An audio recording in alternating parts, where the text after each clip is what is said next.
السلام عليكم ورحمة الله وبركاته. الحمد لله رب العالمين، والصلاة والسلام على سيد المرسلين وعلى آله وصحبه ومن اهتدى بهداه إلى يوم الدين. أما بعد، فإن الهند بلاد مترامية الأطراف بعيدة الأنحاء متعددة الملل والنحل كثيرة النسم، يبلغ سكانها أكثر من مليار نسمة، يعيش فيها المسلمون والهندوس والنصارى واليهود وغيرهم، وعدد المسلمين فيها يقارب 300 مليون، ولا يوجد هذا العدد الهائل للمسلمين في دولة غير إندونيسيا، وإن كان هذا العدد لا يمثل إلا نسبة 25% من سكان الهند. ويعتبر المسلمون ثاني أكبر طائفة بعد الهندوس في الهند، ولكنهم تفرقوا وانقسموا فرقا وأحزابا، وهم يمرون بظروف قاسية تقشعر منها الجلود وتنخلع من حولها القلوب، وسببه الحقيقي التخلي عن الدين الحنيف عقيدة وعملا. فالكثيرون والكثيرون منهم انحرفوا كثيرا في مسائل التوحيد الذي هو حق الله على العبيد، بل منهم جمع غفير وقعوا في الشرك الأكبر، اعتقدوا في الأولياء والصالحين بل في الأشخاص الضالين المضلين ما هو من خصائص رب العالمين، يقدمون لهم النذور والقرابين ويطوفون بمقابرهم إلى غير ذلك من صور الشرك الأكبر. خاضت الأمة لجتها، فما بالك عن الشرك الأصغر، فمظاهره كثيرة في حياتهم اليومية. ويعج المجتمع المسلم الهندي بالبدع والمحدثات حتى في الأذان والصلوات، وشاعت فيها أنواع من الفواحش والمنكرات، وتسربت إليه كثير من الخرافات الهندوسية في الشؤون الاجتماعية، وحذوا في كثير منها حذو الغرب مغترين بنعراتهم الرنانة، فتمسكوا بالحضارة الغربية بخيرها وشرها وحلوها ومرها. ومنهم فئة كبيرة تخلت عن الدين، فلا تعلم من الإسلام إلا اسمه، ولا تعرف من القرآن إلا رسمه، انخدعت بزخرفة الحياة الدنيا فتنافست فيها ونسيت الآخرة. ومنهم من نجح فيهم الغزو الفكري فوقعوا في حبالها، فظنوا أن الإسلام الذي كان عليه سلف هذه الأمة لا يصلح في هذا العصر المتطور المزدهر، ورفضوا كثيرا من المبادئ الإسلامية بهذه الحجة الداحضة، واستهزأوا بالمسلمين المتمسكين بالكتاب والسنة على منهج سلف الأمة. وتتجدد كل يوم فتن تفت عضد الأمة وتضعف شوكتها، وتعوج فيها عقول كثير من الناس، وتروح ضحيتها كثير من الناشئة والشباب، فإلى الله المشتكى.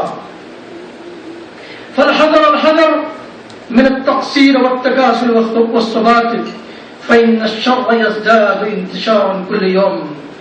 وهذه القنوات الفضائية والمواقع الإلكترونية تشجعهم على هذا الانحلال والانهيار. وهذه الأوضاع القاسية المريرة تذكرنا بواجباتنا العظيمة ومسؤولياتنا الجسيمة، فإننا مسؤولون عنهم يوم القيامة، فلا بد لنا من بذل الجهود بكل الثبات والصمود. ومن تلكم المسؤوليات أن يتبصر الداعية ويتعلم من العلم ما يكفيه في دعوته قبل أن يدعو، وأن يستزيد من العلم النافع على الدوام، فإنه لا بد أن يكون بصيرا بما يدعو إليه وبحال من يدعو، وبمن حوله من الأعداء والأصدقاء، وأولويات الدعوة وأساليبها وآدابها. قال تعالى: قل هذه سبيلي أدعو إلى الله على بصيرة أنا ومن اتبعني وسبحان الله وما أنا من المشركين. ومن البصيرة أن يدرك الداعي عواقب الأمور، وأن يدرك التحديات والمخاطر التي تهدد الدعوة الإسلامية، وأن يحسن التصرف في جميع المواقف، لا سيما في المواقف الحساسة، فيعالجها بحكمة وبصيرة وصبر وحزم مع مراعاة المصالح والمفاسد. ومن المشاهد أن بعض الدعاة قد يتعامل معها أحيانا ما يسيء إلى الإسلام والمسلمين، فينقلب الأمر راسا على عقب، وتذوق الأمة من ويلاتها ما الله به عليم. وأما الدعوة على جهل فهي تجر على الأمة من الفساد والدمار ما لا يسع لوصفه هذا المقام. ومنها أن يحرص الداعية على هداية الناس مع غاية الشفقة والرأفة والرحمة، فإن الداعي إذا كان حريصا على هداية من يدعوه سعى إلى ذلك بكل ما عنده من قوى ووسائل وإمكانيات، ولم يدخر وسعا في إيصال الحق له، ولم يال جهدا في إزالة كل عقبة تصده عن هدفه المنشود، ولم تصرفه عنه أي نازلة نزلت به، فحينئذ تؤتي الدعوة ثمارها. وكان نبينا صلى الله عليه وسلم حريصا على هداية قومه أشد الحرص. أرسل بالمدثر فقام وأنذر ولم يتوانى ولم يفتر، فعادته قومه خاية العداء وآذته بأنواع من الأذى، تآمروا بقتله وأدموا وجهه وكثروا رباعيته وشجوا راسه، فصبر على ذلك كله ابتغاء وجه الله ورجاء هدايتهم، وكان يدعو لهم ولعقبهم بالهداية والتوفيق. وقد ذكر الله له هذا الوصف العظيم في سياق المدح فقال: لقد جاءكم رسول من أنفسكم عزيز عليه ما عنتم حريص عليكم بالمؤمنين رؤوف رحيم. ومنها أن يعتني الداعية غاية الاعتناء بنشر العلم الصحيح المستمد من الكتاب والسنة على منهج سلف الأمة، فإنه بنشره وتعليمه تحيا السنن وتموت البدع ويقل الجهل ويعلو المعروف وتظهر شناعة المنكر. ومنها أن يهتم الداعية اهتماما تاما ببيان العقيدة الصحيحة التي كان عليها سلف هذه الأمة، وتبصير الناس بها والتحذير عما يخالفها، مستمدا من المصادر الصافية المفيدة بأسلوب واضح شيق بعيد من العبارات الغامضة التي يصعب فهمها. ومن أراد أن ينظر النموذج الرائع لهذا الأسلوب الواضح فلينظر في دروس العلامة الفقيه محمد بن صالح العثيمين رحمه الله وتحريراته، ما أوضحها وما أقربها إلى الفهم. ومنها أن يسعى الداعية جاهدا على إحياء الشعور الديني وتنمية الوعي بالهوية الإسلامية في أذهان المسلمين، فإنه كلما قوي ذلك لدى الإنسان كان تمسكه بدينه أقوى، ولا تؤثر عليه الشعارات الخداعة والنعرات الرنانة، ولا يقع فريسة للمؤامرات الأجنبية المذهلة.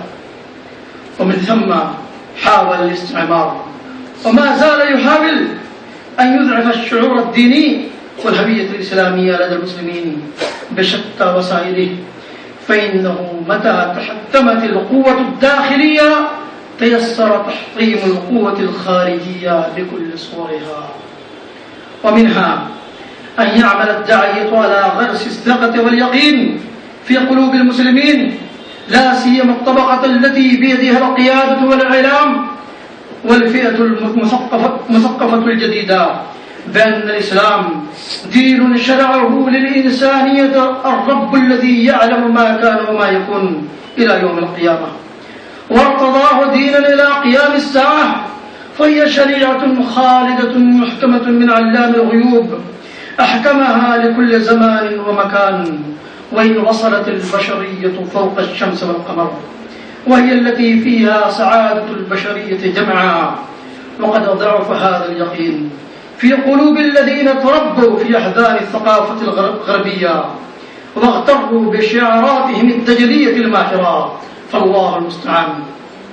ومنها أن يحرص الداعية على حماية الثوابت والمسلمات الإسلامية من عبث العابثين ومكر الماكرين، وعلى صيانة النصوص الشرعية من تحريف الغالين وانتحال المبتلين وتأويل الجاهلين. فإن الإعلام الغربي قد كثر هجماته الماكرة ضد ثوابت الإسلام واحدة تلو الأخرى، وإن أهل الأهواء من الفرق الضالة والفئات المتغربة قد كثر عبثها بنصوص الكتاب والسنة وتحريفها عن مواضعها لأهواء شيطانية وأغراض دنيوية ومصالح سياسية. فلا بد من السد أمام هذه التيارات الفاسدة، وذلك بالمحافظة على تعاليم الإسلام وبكشف التلبيسات والمؤامرات التي تحاك ضدها، ولا يكون ذلك إلا بتكاتف الجهود الدعوية. ومنها أن يهتم الداعية بنشر نصوص الترغيب والترهيب والنصوص التي ترقق القلوب مما يتعلق بعذاب القبر وأشراط الساعة وأهوال يوم القيامة وصفة الجنة والنار، ومقتصرا على الأحاديث الثابتة، فإن القلوب بسماعها تلين وتنزجر عن المعاصي وتقبل على الاستعداد ليوم المعاد. ولا يعني هذا أن يهمل تعليم الناس أحكام دينهم التي تهمهم في حياتهم اليومية. وقد وقع بعض الدعاة في إفراط وتفريط، فمنهم من أفرط في ذكر الترغيب والترهيب والرقاق فخاض غمار الأباطيل والموضوعات وأهمل جانب تعليم الأحكام، ومنهم من بالغ في تعليم الأحكام فبدأ يعلم عامة الناس المسائل الدقيقة مع أنهم لا يعلمون كثيرا من المسائل المهمة التي يحتاجونها في حياتهم اليومية، وفرط في بيان نصوص الترغيب والترهيب والرقاق والمنهج الصحيح وسط بين الطرفين. ومنها أن يتصدى الداعية للأفكار المنحرفة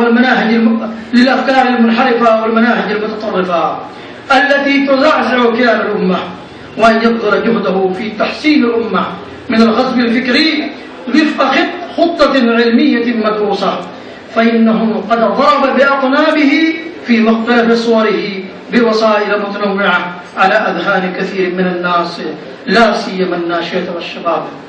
ومنها أن يعتني الداعية بدعوة الشباب واستثمار نشاطهم في سبيل الخير، فإنهم مستهدفون من قبل الأعداء لأنهم عنوان مستقبل الأمة، فإن صلحوا فسوف يقودون الأمة إلى مستقبل مضيء زاهر، وإن فسدوا فسوف يجرون الأمة إلى مستقبل مظلم حالك.